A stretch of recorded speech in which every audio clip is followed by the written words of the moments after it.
नमस्कार, स्वागत है आप सभी का लेक सिटी लाइव पे। मैं हूं हर्षित तिवारी और आज हमारे साथ मौजूद हैं हमारे विशिष्ट अतिथि। अपने 15 वर्षों से अधिक का फाइनेंशियल जर्नलिज्म में अनुभव लिए जी बिजनेस की कम्युनिटी एडिटर और एंकर श्री मृत्युंजय कुमार झा जी। सर बहुत बहुत स्वागत है आपका लेक सिटी लाइव पे। Thank you. सर कैसे हैं आप? बहुत बढ़िया, thank you so much. Sir आपने फाइनेंशियल जर्नलिज्म को अपने भविष्य के रूप में चुना और वर्तमान में आप काम कर रहे हैं उस पर। कैसे रुझान आया आपका इसमें और आप कम्युनिटी एडिटर भी हैं इसमें? बिल्कुल, देखिए बड़ा बढ़िया सवाल आपने पूछा है क्योंकि ये फैक्ट है जो बात आपने कही है। आमतौर पे लोग जब पत्रकारिता के पेशे में आते हैं तो उनको लगता है कि मैं पॉलिटिकल रिपोर्टर बनूंगा, पॉलिटिकल एंकर बनूंगा या क्राइम रिपोर्टर बनूंगा या एंटरटेनमेंट कवर करूंगा। बिजनेस को लेके रुझान आमतौर पे बच्चों का कम होता है और इसमें बताने में मुझे कोई हिचक नहीं है कि मेरा भी रुझान कम था, क्योंकि मैं बिहार से हूँ और तो पॉलिटिकल न्यूज़ मुझे भी अट्रैक्ट करता था और मुझे भी लगता था कि बिज़नेस में क्या जाना, पॉलिटिकल करना है शुरुआत में। लेकिन वो कहते हैं ना कि नियति को कुछ मंजूर और होता है, आप चाहते कुछ और हैं और आपका लिखा कुछ और होता है।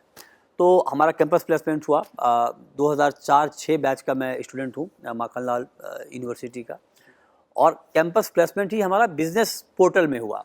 आज हम डिजिटल मीडिया की बात करते हैं, इतना बूम है, लेकिन मुझे याद है कि 2006 में ही हमने डिजिटल मीडिया से इसकी शुरुआत की थी।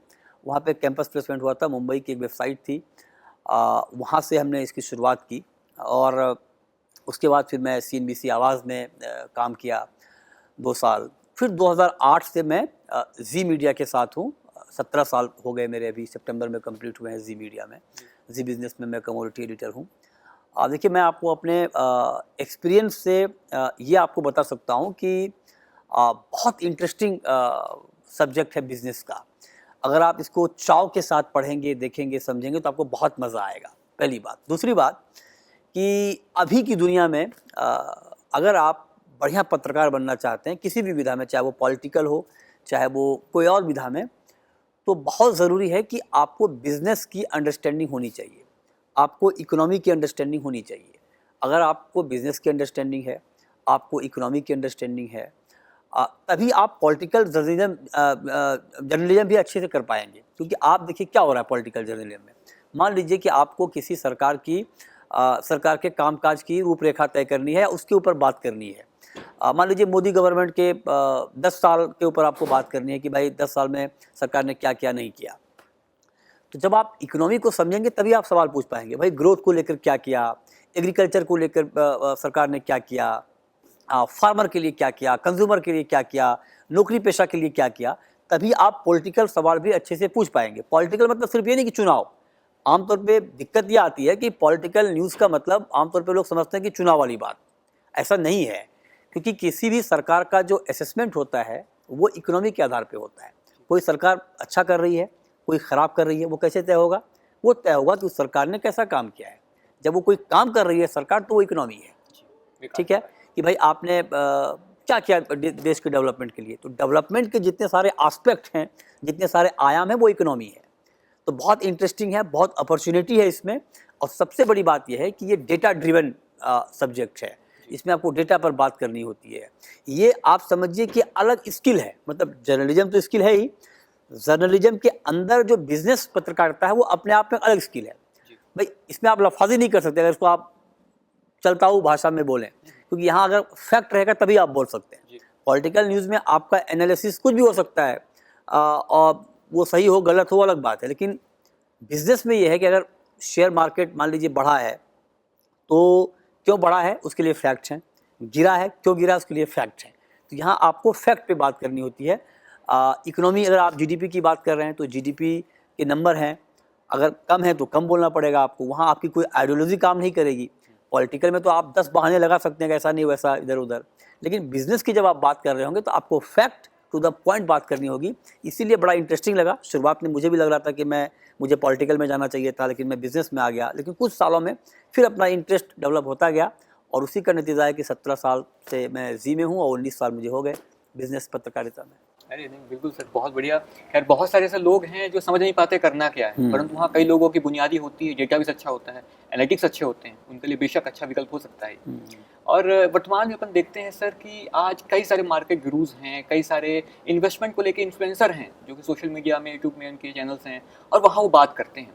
ऐसे में मेन स्ट्रीम मीडिया कैसे कम्पीट करता है? क्या देखता है अपनी पोजीशन, क्या भविष्य की ओर देखता है? ये बहुत Competition? बहुत बढ़िया बढ़िया सवाल है। देखिए अभी क्या है कि मीडिया में कंपटीशन बहुत ज़्यादा है। जी। जो आपने बात की कि बहुत सारे इन्फ्लुएंसर हैं, सोशल मीडिया है, यूट्यूब है, पॉडकास्ट है, उसमें अपने आप को कैसे बेहतर बनाए रखना है, ये एक बड़ा चैलेंज है। बिल्कुल। और जब चैलेंज आता है तो आप और तराशे जाते हैं और आप अपने आप को और आप बेहतर बनाते हैं। और ये बात आप यकीन के साथ मानिए कि आपका कॉन्फिडेंस आपके कंटेंट पे होना चाहिए। अगर आपका कंटेंट अच्छा है, कंटेंट ऑथेंटिक है, प्रामाणिक कंटेंट है, उसका एनालिसिस प्रामाणिक है, तो आप भीड़ से अलग हैं, जी। है ना? आपको सेंसेशन पैदा नहीं करना है। कुछ लोग क्या करते हैं कि व्यूज़ के लिए कुछ भी आपने हेडर दे दी। मैं आपको प्रैक्टिकल एग्जांपल दे रहा हूँ कि मान लीजिए सोशल मीडिया पे आपकी कोई क्लिप जा रही है वायरल, आप कुछ भी टैगलाइन दे करके व्यूज़ बटोर सकते हैं, लेकिन वो एक बार बटोर पाएंगे। आप जितना व्यूज़ बटोर रहे होते हैं उस पोस्ट पे सेंसेशनल हेडर दे करके, लाइन लिख करके, उतना ही ट्रस्ट अपना आप गंवा रहे होते हैं। तो आपको चूंकि इसमें लंबे समय तक रहना है, इस पेशे में अपना ट्रस्ट बनाए रखिए, कंटेंट अच्छा दीजिए। स्ट्रॉन्ग कंटेंट अगर आपका है, उसके ऊपर कॉन्फिडेंस है आपका, यूनिक है ना, मौलिक कंटेंट है, तो आपको कोई दिक्कत नहीं है, आपको किसी से डरने की ज़रूरत नहीं है। आपके अंदर इस बात का कॉन्फिडेंस होना चाहिए कि ये न्यूज़ है, मैं जितना बेहतर बताऊंगा या बता सकता हूँ उतना शायद कोई नहीं बताएगा। उस पर आप मेहनत करेंगे तो आप भीड़ से अलग रहेंगे। वहाँ कोई ये बात मैं हमेशा कहता हूँ, टॉप पे बहुत बड़ा वैक्यूम है, अच्छे कंटेंट में बहुत बड़ा वैक्यूम है। जनरल कंटेंट आपको हज़ारों मिल जाएंगे, बिलो एवरेज कंटेंट आपको हज़ारों मिल जाएंगे, लेकिन बहुत नीश कंटेंट जिसको बोलते हैं हम, बेहतरीन कंटेंट, वहाँ पर बहुत वैक्यूम है। वहाँ पे गुंजाइश ही गुंजाइश है। बस आपको टारगेट वो करना है, फोकस वो करना है और उसके आधार पर आपको काम करना है। बिल्कुल सर। अमून यही हो रहा है इस समय में कि कंपटीशन इतना ज़्यादा है, टॉपिक इतने ज़्यादा हैं, लोग इतने ज़्यादा हैं, लोग घबरा जाते हैं कि क्या ये पॉइंट भी है, ये पॉइंट भी है, ये जगह भी हैं, तो पीछे हट जाते हैं। परंतु आपकी ये बात से बिल्कुल लोगों को कॉन्फिडेंस मिलेगा कि हाँ, अपने पास चीज़ें हैं, अपने पास अगर क्षमता फैक्ट है तो फिर बिल्कुल।